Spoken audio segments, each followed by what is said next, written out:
लक्ष्मी गणाश्रेष्य प्रभवानन्दनन्दितं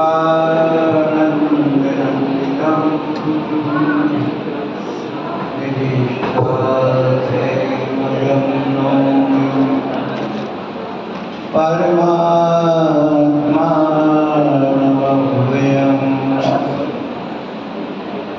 देवाधिदेव जगन्नाथ भगवान की कॉम्बिनेशन बाहुबली भगवान की कत्तरवर्जी भगवान की शारदे नमस्कार करता हूँ बारे बार दीजिए समय सर साथ में नियम सर ज्ञान का रहन सर जीजु प्रवचन सर आत्मा कहो सुधार परमन में उदार परमे पदर सारे तेरो पंचा सिकर पाँव में विभूत है सरक्षा करू शनिकाय ज्ञान निधि ऐसी पाँव मन होवे निर्विकार अमित नमस्कार करता हूँ बार बार तथा संग मणि माता उन्ननाचार्य भगवान की विशेष अधिके ब्रह्माचार्य चारत्रिक भर्ती आचार्य संसार जी महाराज की डॉक्टरी भट्टाचार्य आचार्य श्रवण गुरुवर जी धर्मसागर जी महाराज मान शिक्षक ज्ञान श्रवणी आचार्य कर्षि संसागर जी महाराज दस लक्षण महापर्व की जय परम पूज्य मुनि श्री अमित सागर जी महाराज की समस्त मुनि संघ की धर्मात्मागी भव्य आत्माओं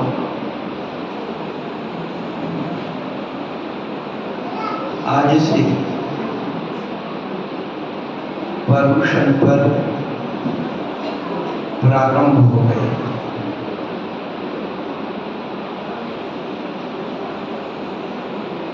कल भूमिका में बताया था पर्युषण पर्व का मतलब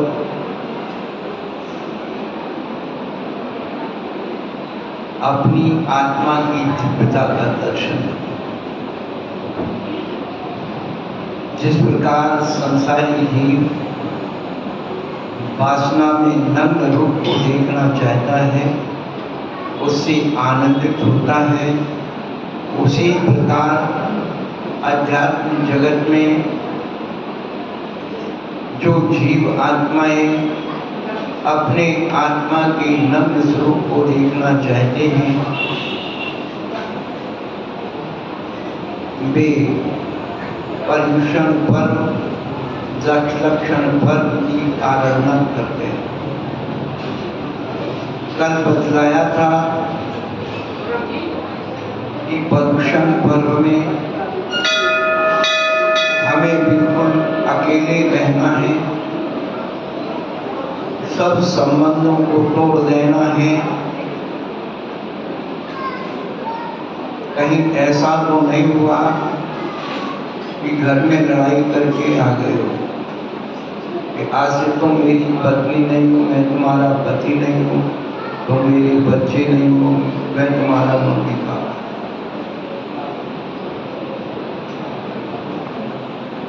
अकेले रहने का मतलब तो यही है कि हमने जो अपने अंदर क्रोध मान माया लोभ के वस्त्र पहन रखे, इनको निकाल करके अलग कर दें तो आत्मा की नग्नता उद्घाटित हो जाती है और हम तीन लोक में एक सुंदर पदार्थ भी है, ऐसा अनुभवन इस जीव को हो जाता है।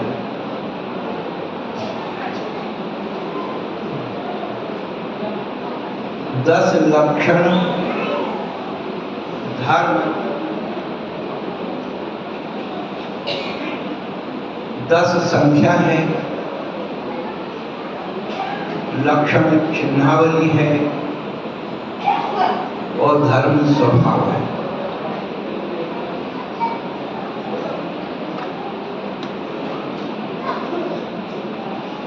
बहुत से मिले हुए पदार्थों में से किसी एक पदार्थ को जुदा करने वाले हेतु को लक्षण कहते हैं। लक्षण का लक्षण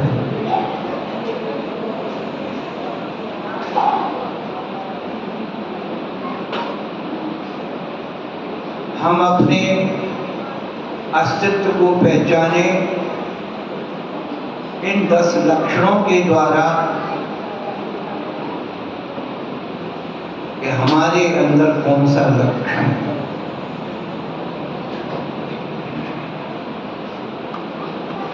जब घर में नई बहू आती है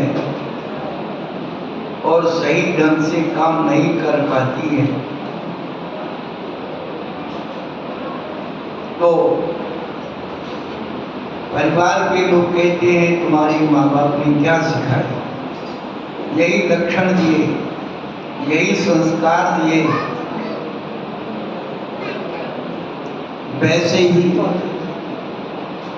जब हमारी आत्मा धर्म के नए घर में प्रवेश करती है,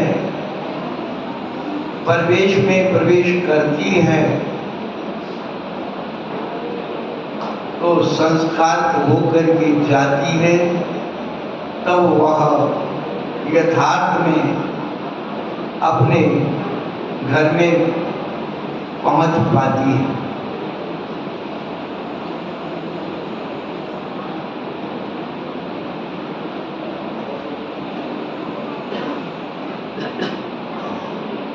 वस्तुओं की पहचान के कुछ लक्षण होते हैं, वस्तुओं की पहचान के कुछ लक्षण होते हैं और जिंदगी जीने के भी कुछ क्षण होते हैं। और होते हैं हजारों धर्म दुनिया में बंधु, और होते हैं हजारों धर्म दुनिया में बंधु। आत्मा को पाने 10 लक्षण पर्व होते हैं, आत्मा को पाने 10 लक्षण पर्व होते हैं।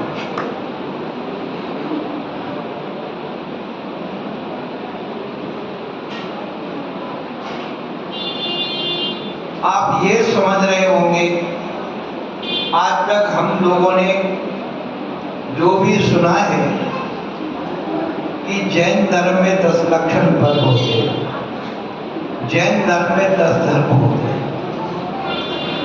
और हमने जब से साहित्य आगम स्वासमय और परसमय को पढ़ा है तो विश्व के जितने भी प्रमुख धर्म माने जाते हैं, जिन्हें धर्म नाम से संबोधित किया जाता है, उन सब में धर्म के 10 लक्षण ही बतलाए।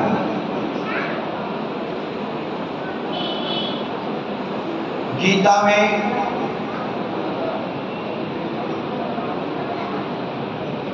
नारायण श्री कृष्ण ने धर्म के 10 लक्षण बतलाए हैं।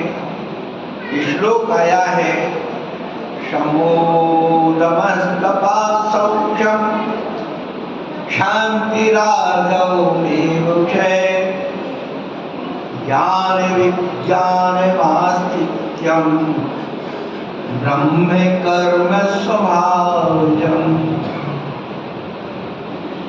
संस्कृत में है श्लोक। इस संस्कृत के श्लोक में 10 धर्मों के नाम है।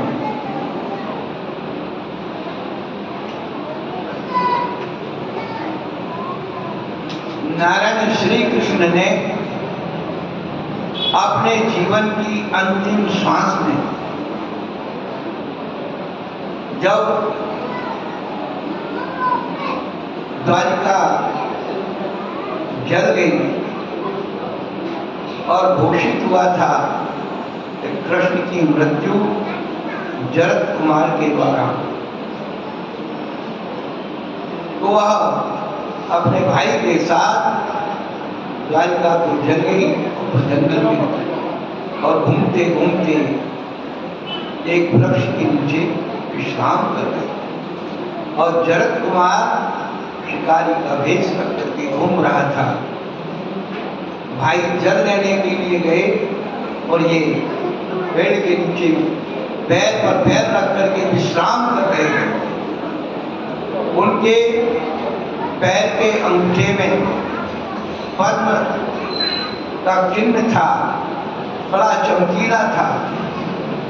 जरद कुमार ने सोचा कोई हरण बैठा है और दूर से तीर चला दिया और वो तीर से घायल हो गए। जब उनकी आवाज आई, जरद कुमार वहां पहुंचे। कृष्ण जी ने अपने कर्म के उदय को स्वीकार करके और जरद कुमार से कहा, भैया तू अब यहाँ से चला जा, जल्दी चला जा, भाई आएगा तुम्हें लड़ाई। नारायण श्री ने जरद कुमार को क्षमा किया। क्षमा का उपदेश देने वाले स्वयं अपने जीवन में क्षमा के अवतार हों तो कहना ही था।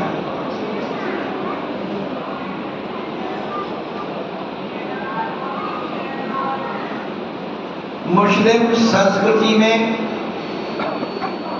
कुरान शरीफ में 10 धर्मों की बात कही है।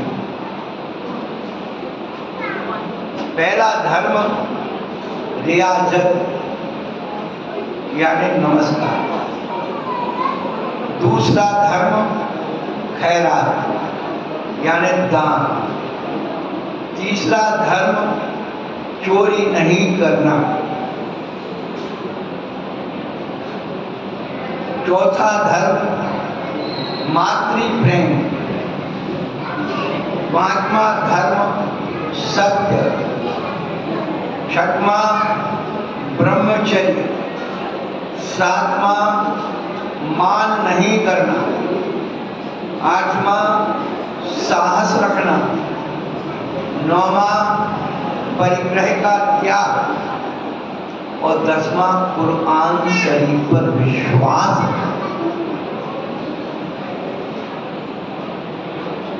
ये 10 धर्म आते हैं, वहां भी आते हैं। मोहम्मद साहब के जीवन की घटना, वो रास्ते से गुजर रहे थे, जंगल का रास्ता था। एक शिकारी हिरनी को मारने के लिए तैयार।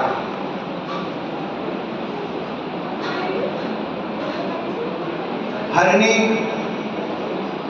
अपनी भाषा में मोहम्मद साहब को बोल रही थी कि मेरे छोटे छोटे से बच्चे हैं, वो भूखे हैं, मैं उनको दूध पिला के आ जाऊं फिर तुम्हें मार। शिकारी विश्वास नहीं करा। तब मोहम्मद साहब ने शिकारी को कहा, इस हिरनी को जाने दो, यदि लौट करके नहीं आएगी तो तुम मुझे मार देना। शिकारी ने विश्वास की और हिरनी अपने छोटे छोटे बच्चों को दूध पिलाया और कह रही कि बेटा जल्दी पियो।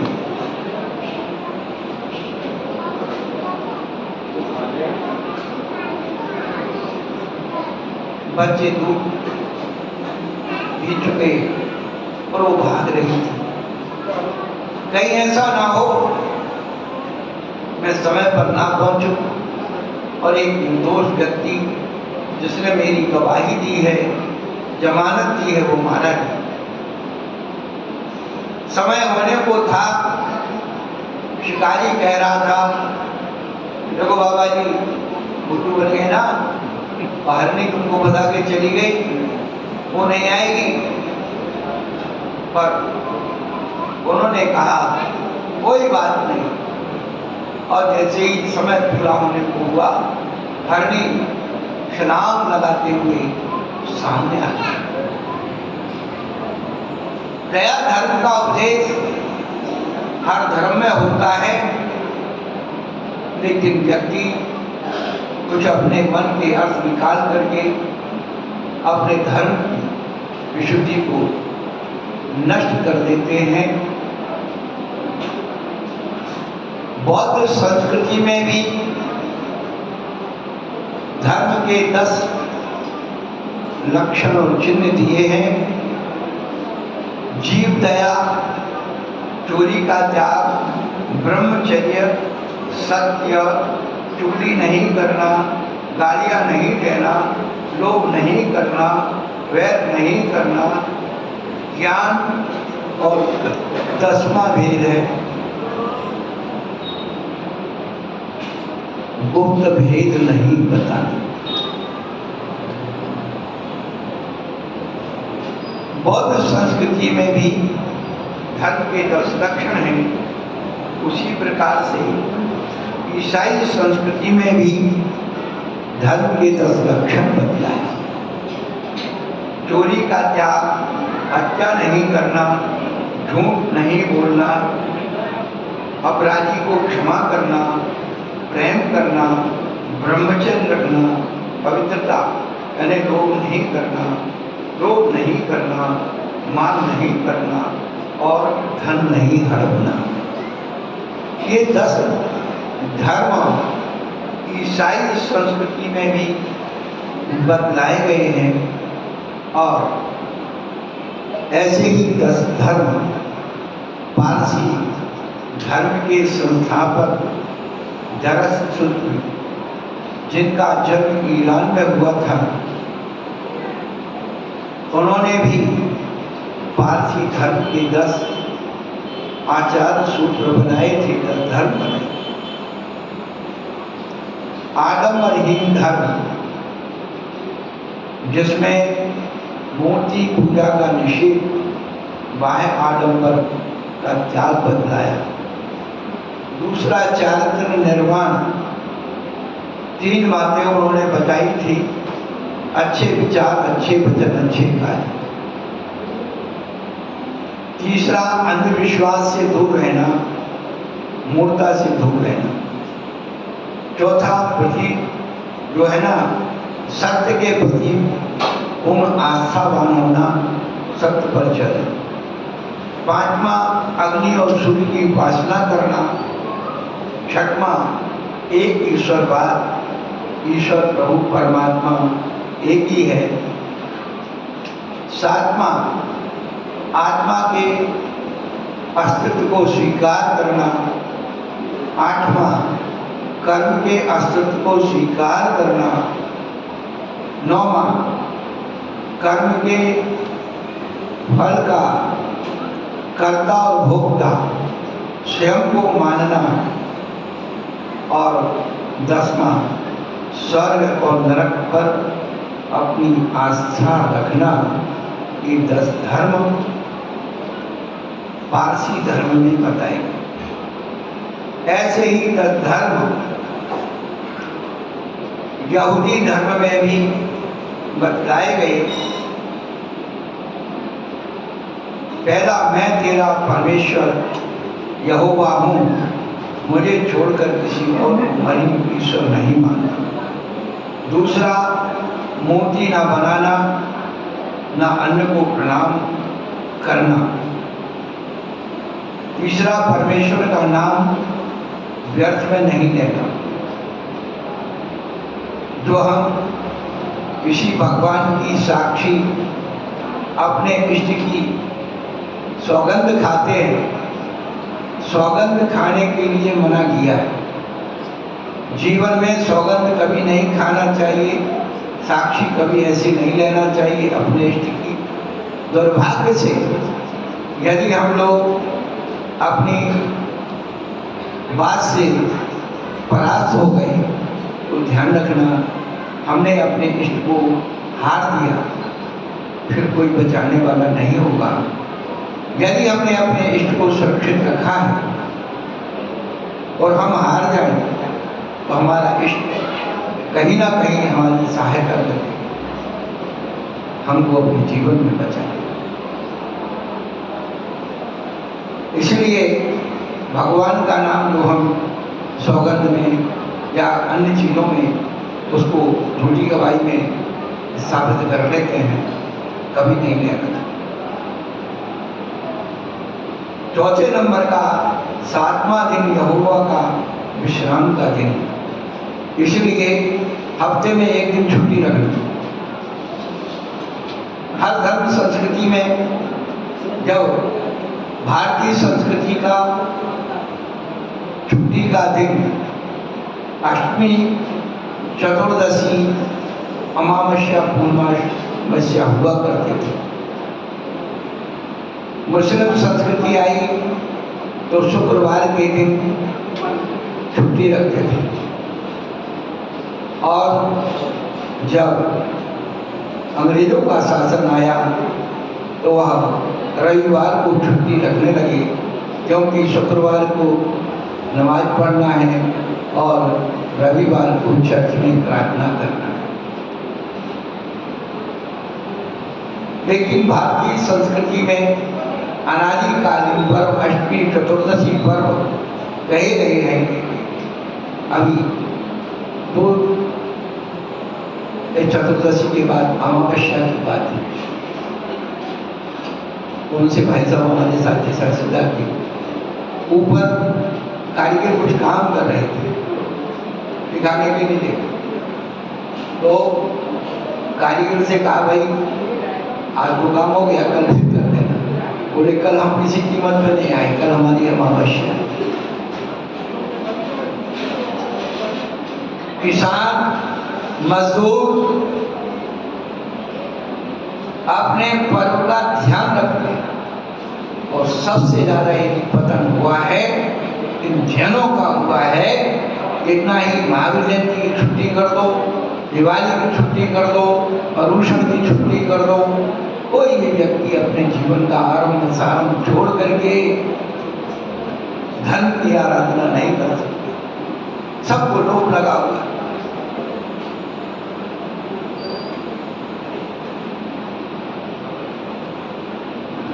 चौथा जो 7वां यहोवा का विश्राम का दिन है, और 5वां माता पिता का सम्मान करना, 6वां खून नहीं करना, 7वां चोरी नहीं करना, 8वां व्यभिचार नहीं करना, 9वां वृद्ध झूठी साक्षी नहीं देना, और 10वां किसी प्रकार का लालच नहीं करना।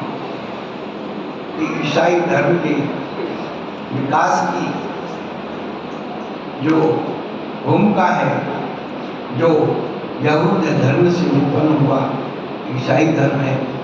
बंधु,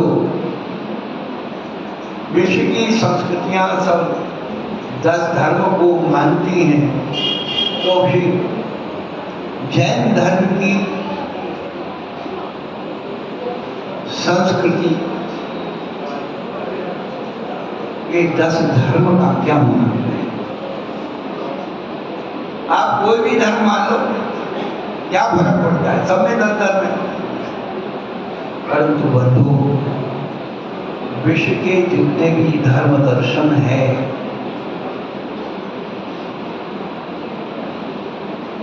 आपको ये बात बता देता हूं, हमारी आत्मा आज तक विश्व के सभी धर्मों में पैदा होती रही। जिस धर्म में पैदा हो गई उस धर्म के गुलामगार करते रहे। परंतु बंधुओं, जैन धर्म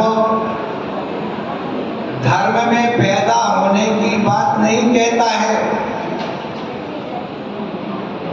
जैन धर्म आत्मा के अंदर धर्म पैदा करने की बात कहता है। किसी धर्म में इस शरीर का पैदा हो जाना महत्वपूर्ण नहीं है, इस आत्मा के अंदर धर्म पैदा होना महत्वपूर्ण है।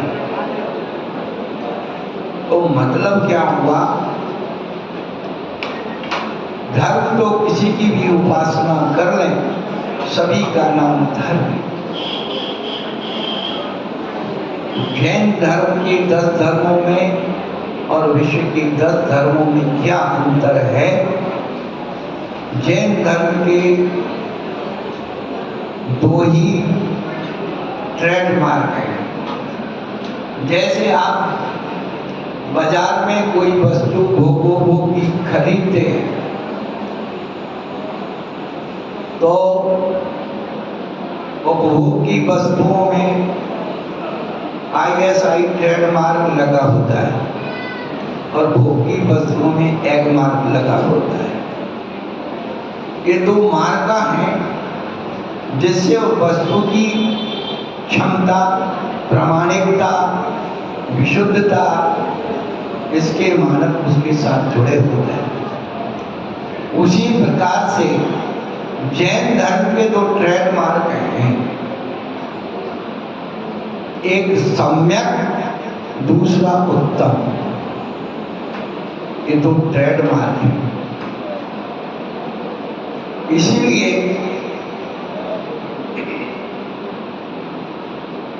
हमारे जैन धर्म के जो 10 धर्म हैं, उत्तम लग करके शुरू होते हैं। उत्तम क्षमा, मार्दवार्जो, सौख्य, सत्य, संयम, तपस्यागा, किंचन्य, ब्रह्मचर्याणि धर्म। पहले तो हमें यह समझना होगा उत्तम क्या है। आप विज्ञापन में किसी भी बोर्ड पर पढ़ लेते हैं यहाँ उत्तम क्वालिटी का सामान मिलता है। ये उत्तम ट्रेडमार्क है, कसौटी पर कसा हुआ है, वो उत्तम है। संसार में जो सबसे निर्दोष हो उसे उत्तम कहते हैं और उसकी उत्तमता धर्मों में किस प्रकार से होती है।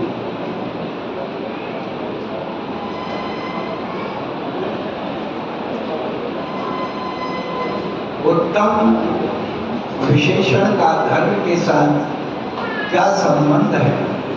तब पूज्यपाद आचार्य सर्वार सिद्धि में लिखते हैं, दृष्टि प्रयोजन परिवर्धनार्थ उत्तम विशेषणम। हमने किसी को क्षमा किया है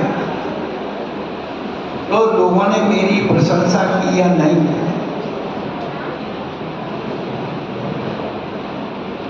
उसके फल का वर्जन करने के लिए कि बदले में प्रशंसा की, पूजा की भावना मत रखना।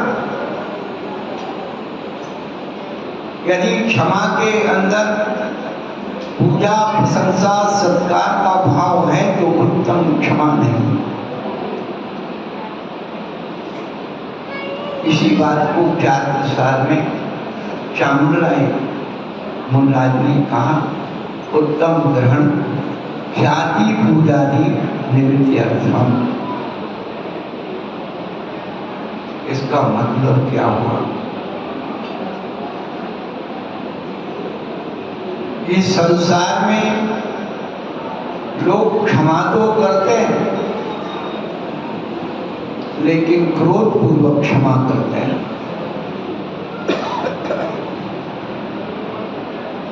मान से क्षमा करते हैं, माया के साथ क्षमा करते हैं और लोग के साथ क्षमा करते हैं।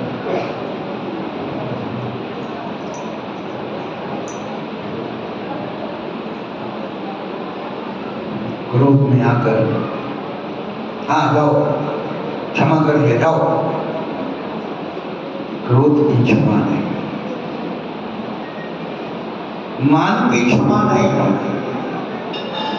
शेर ने शेर होने का मान किया और चूहे को कहा जा तुम छोटा है, क्षमा कर दिया।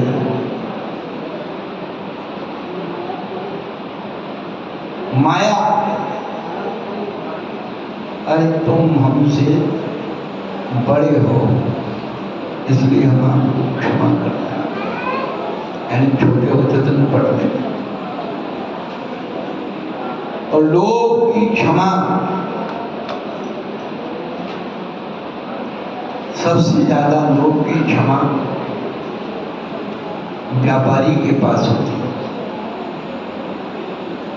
अब तो समय बदल गया, लेकिन पहले ग्राहक दुकानदार को गाली बढ़िया हो, ठगते हो, कम तोलते हो, तो एक बार यहाँ हंसता जाए।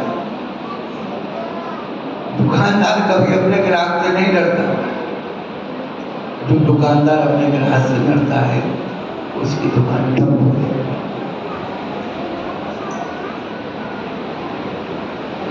तो ये क्रोध, मान, माया, लोभ पूर्वक जो क्षमा है, सब सदो क्षमा।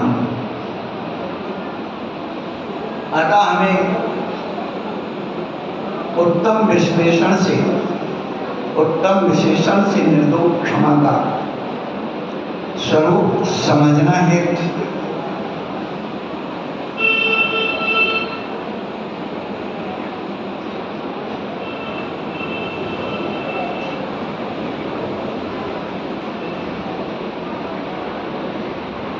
एक गुरु और शिष्य चले जा रहे थे। एक गुरु और शिष्य चले जा रहे थे। अकस्मात उस शिष्य का पूर्व जन्म का, उसी जन्म का शत्रु सामने आ गया। शिष्य को पकड़ के गाली देना शुरू किया। शिष्य बिल्कुल शांत भाव से सुनता रहा। गुरु भी वही कर रहा। जैसे कि पूजा में पढ़ते हैं, गाली सुमन भेदना, गुण को गुण कहो मान, कहिए कहान वस्त्र छीने, बांध मार बहुविध करी, घर से निकाले तन बिडारे, वैर जो न हम दे। कर्म को ये कोटे सहे क्यों नहीं, नहीं सब जानते हमें पूरा कर गया। उसने भी वो सारे कर्म शिष्य के साथ करना प्रारंभ किए। गाली थी तो उसे अन्य प्रकार से उसके दुर्गुणों का बखान किया, उसको व्यंग कसा।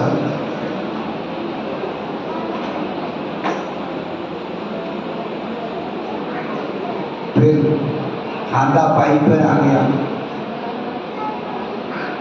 जब तक ये सब चल रहा था, जैसी हाथापाई शुरू,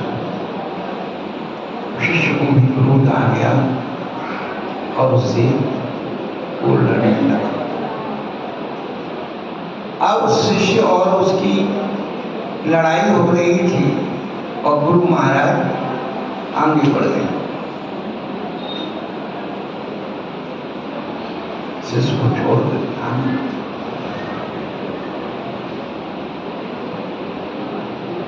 जिस किसी तरह से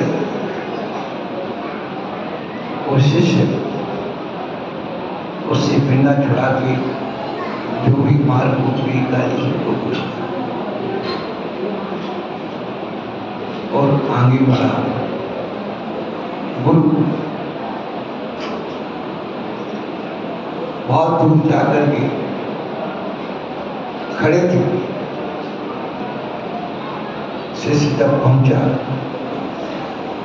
तो शिकायत करने लगा, गुरु जी आप कैसे गुरु हैं, मुझे मरने के लिए छोड़ करके आ गए, आपको दया नहीं।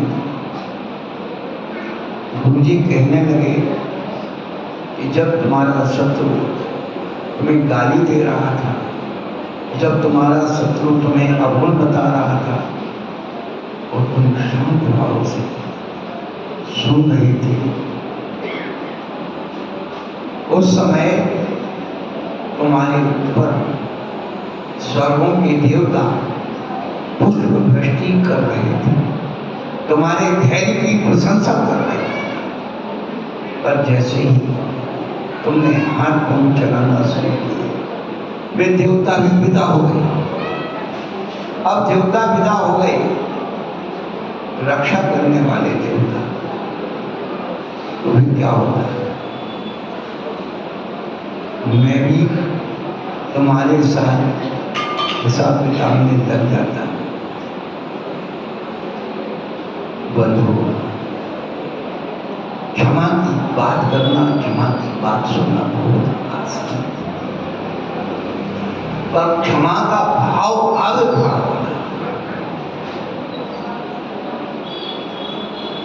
जिस कसाई के अंदर प्रतिशोध बदले की भावना ना हो, वही वास्तव में क्षमा का रूप होती है।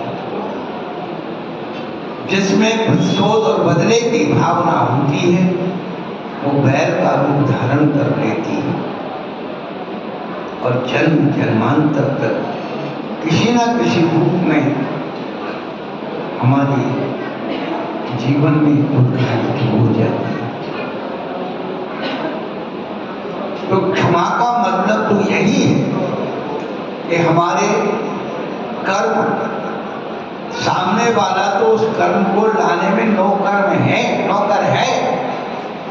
पकड़ के ले आया, हमारे कर्म को वो पकड़ के लाया और परीक्षा कराना है कि बेटा तुम्हें कितनी ताकत है क्षमा धारण करने की।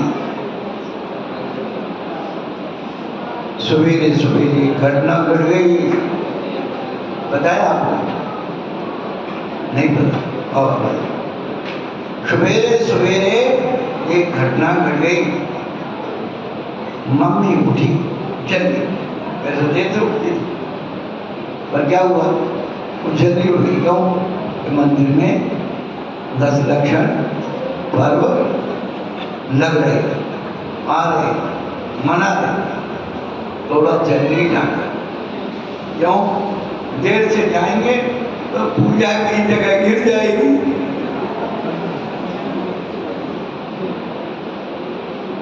रकम क्यों ले? तो मम्मी जो है सब सामान जल्दी फटाफट तैयार करके और मंदिर चली गई। अब एक भाई साहब थे, 5-7 साल के होंगे, छोटे छोटे, उनकी नींद खुली। पापा मम्मी कहाँ है? बेटा मम्मी मंदिर गई है। पापा मम्मी आज इतनी जल्दी मंदिर क्यों चली गई? रोज तो बहुत देर से जाती थी। बेटा तुमको नहीं मालूम, मंदिर में 10 लक्षण पर्व लगे हैं। बहुत बच्चा है, आजकल के बच्चों को तो तुम नहीं समझ सकते, ध्यान रखना। अभी देखिए एक छोटी सी गुड़िया ने कितना सुंदर जो है हमारे गुरुदेव महाराज जी ने इन बच्चों को इतना बढ़िया सरस्वती वंदना, कर्मागम स्तुति और द्रव्य संग्रह, सब छोटी छोटी बातें।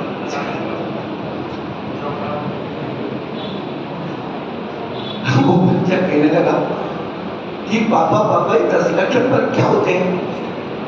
अब पापा भी तो थोड़े बहुत स्कूल में पढ़े, घर में रहे, स्कूल में पढ़े, कॉलेज में गए, तो जब छोटे छोटे थे तो थोड़ा थोड़ा मम्मी पापा के साथ कभी कभी फंक्शन में कर लेते थे और महाराज के प्रवचन सुन लेते।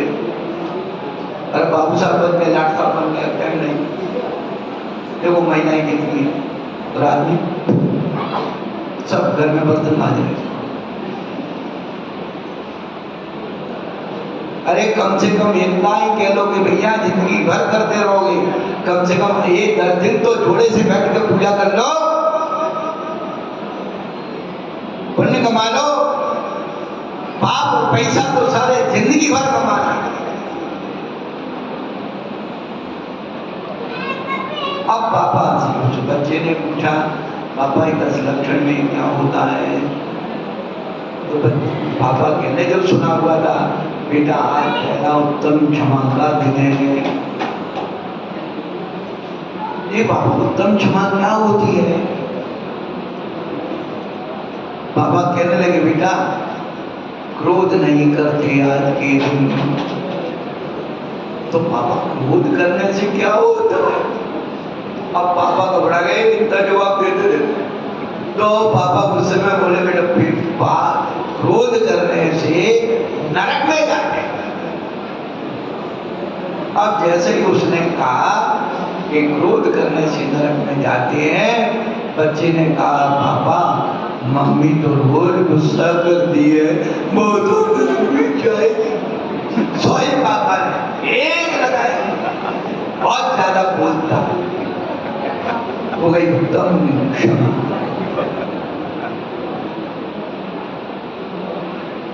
बनो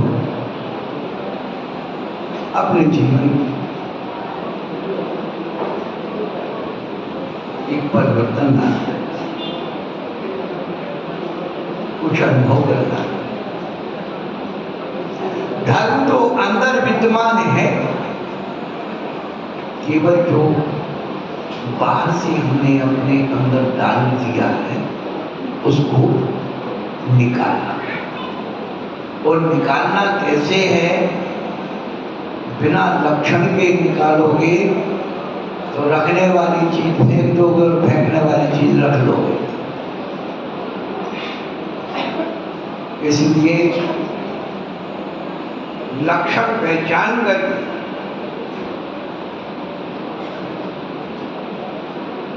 और धर्म को उद्घाटित करना है।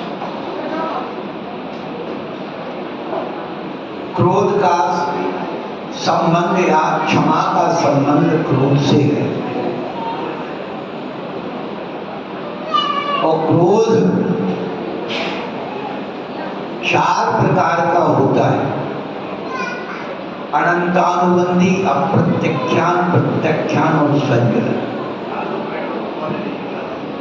अनंतानुबंधी क्रोध कैसा होता है? संसार में क्रोध को आचार्य ने अग्नि कहा है। अनंतानुबंधी क्रोध कैसा होता है? स्वापर विनाशक। अपने घर में आग लगा दे, दूसरे के घर में आग लगा दे,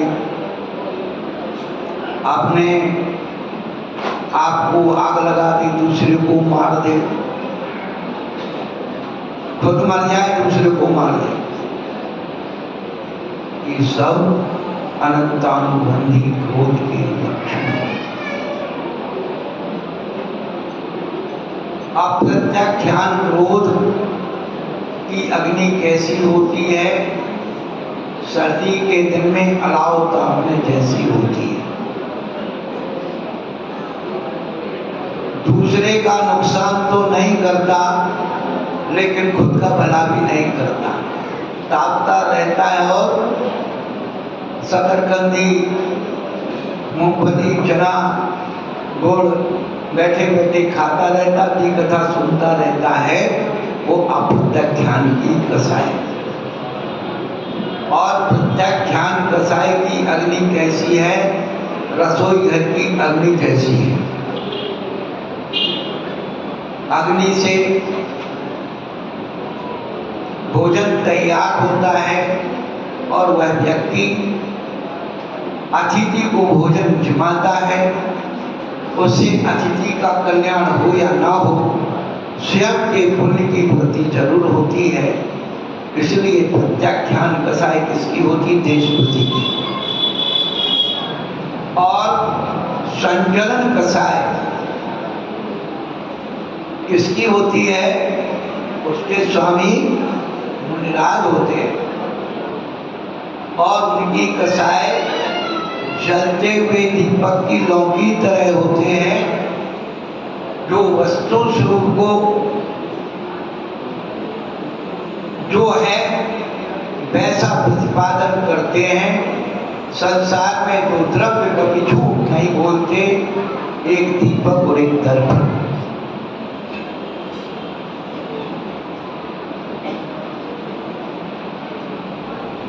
ये 4 प्रकार की क्रोध अग्नि, जिसमें 2 से हित होता है और 2 से अहित होता है। कर्णान्यों के ग्रंथों में अनंतानुबंधी का लक्षण बांधा, जो कसाय 6 महीने से अधिक चलती हो वो अनंतानुबंधी की खाती में जाती है। जैसे आपकी व्यावहारिक चलाने के लिए कोई पैसा उधार ले लिया तो कहता भैया 6 महीने तक तो इतना % ब्याज ले लेंगे, कम में काम चला लेंगे, और 6 महीने के बाद यदि तुमने शुरू किया नहीं चुकाया तो फिर हम चक्रवर्ती ब्याज शुरू कर देंगे।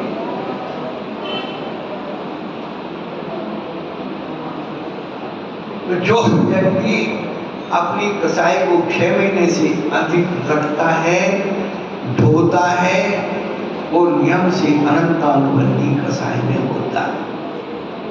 उसको आचार्य ने उपमा दी पत्थर की लकीर।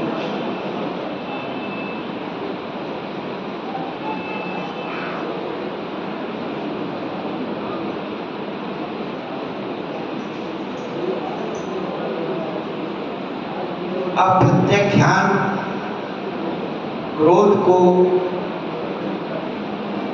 उपमा दी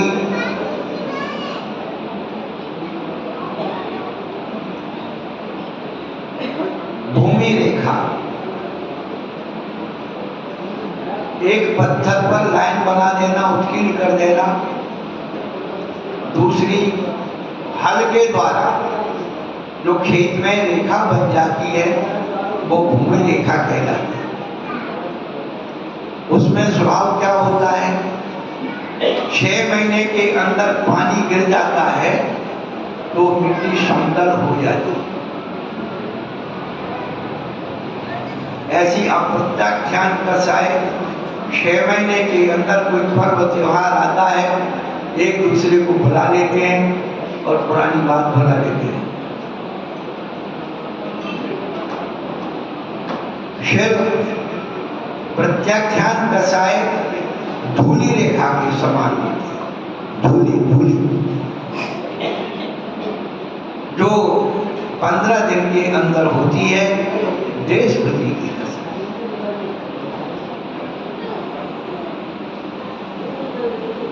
और फिर भूल जाते हैं। और संजनम कसाय जल रेखा के समान होती है। उधर खींचे जाओ, उधर मिट्टी जाएगी, थोड़ी देर पानी में हलचल रहेगी, पानी प्रशांत हो जाएगा, जीवन में तो। आज अपन को ये विचार करना कि हमारे अंदर कौन सी कसाय अनंतानुबंधी है, अप्रत्याख्यान है, प्रत्याख्यान है। पहले ही हम आपको एक बात बता दें, प्रतिशोध की भावना से, बदले की भावना से भाव रख देना वो होती है, लेकिन किसी व्यवहार स्वरूप को समझाने के लिए, उसे स्मृति दिलाने के लिए कि भाई देखो ऐसा भी हुआ था, अपन ने ऐसा किया, अभी तक अपन उसको नहीं स्वीकार हुआ, तो ये प्रतिशोध की भावना नहीं है, अनंतानुबंधी नहीं है, ध्यान रखो। वो संबोधन है। प्रतिशोध की भावना, बदले की भावना, बैर की भावना। किसी ने मुझे नीचा दिखाया तो हम भी उसे नीचा दिखाएं। कसाई में यही होता है, हमने किया सो सबसे अच्छा, हमसे अच्छा कोई कर नहीं सकता, और कोई करता है यदि हमसे अच्छा तो वह हमको दिखा रहा है नीचे। कहने का तात्पर्य, क्रोध में जब व्यक्ति आता है तो उसके चेहरे पर, आंखों पर कंपन, पसीना और खून गर्म हो जाता है।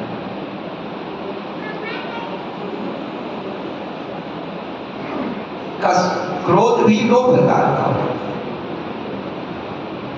एक गर्म क्रोध, दूसरा ठंडा क्रोध। जैसे नरक दो प्रकार के, तो पहले कौन से नरक हैं? पहले दूसरे तीसरे नरक उतने बहुत ऐसे गर्म है, और चौथे में थोड़ा गर्म, और बाद में ठंडा शुरू हो गया। तो पांचवा, छठवां, सातवां तो बड़े ठंडे ठंडे। बंधुओं,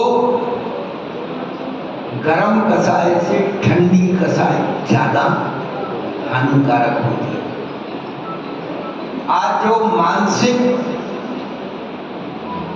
क्रोध चल रहा है, पढ़े लिखे लोग, अब देखिए जो गरीब लोग होते हैं और लोग होते हैं, झगड़ा करके और ये करके वह करके सब समाप्त कर देते।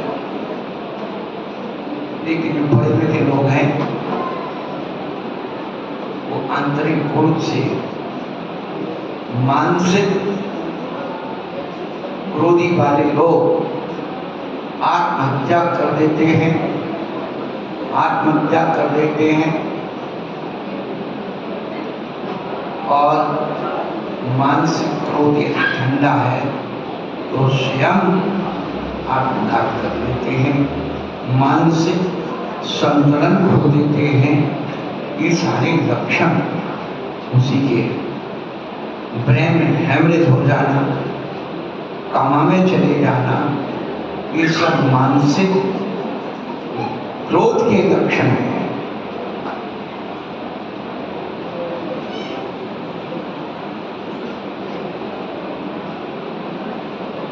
वैज्ञानिक कहते हैं कि मानसिक क्रोध से संतप्त मां,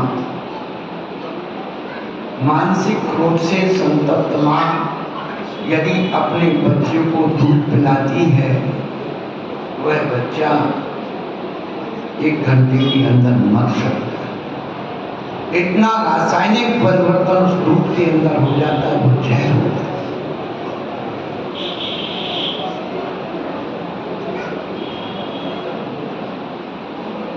आयुर्वेद कहता है जिसकी पित्त प्रकृति है उसको आक्रोश होता है।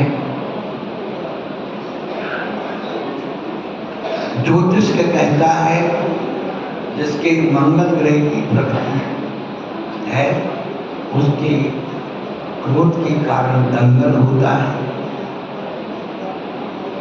ये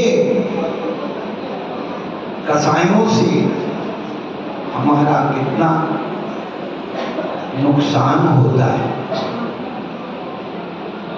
कसाय का मतलब अपने से और अपनों से दूर होना है। सीधा सीधा अनुभव, जब कसाय आती है तो ठीक पहले अपने से आपे से बाहर हो जाता है, और जो आपे से बाहर हो जाता है वो अपनों से भी बाहर हो जाता है। तो आज उत्तम क्षमा धर्म का दिन है। अपने परिणामों को परिशोधन करके अपने जीवन की जिनके कारण हमने ये कसाई की हैं उससे हमें लाभ क्या होगा, कसाई करने का लाभ विचार करने तो हो सकता है, कसाई करने से हानि के लिए ये विचार करने तो हमारे जीवन का ही परिवर्तन आ सकता है। समय मिलने पर फिर चर्चा करेंगे। लोग उत्तम क्षमा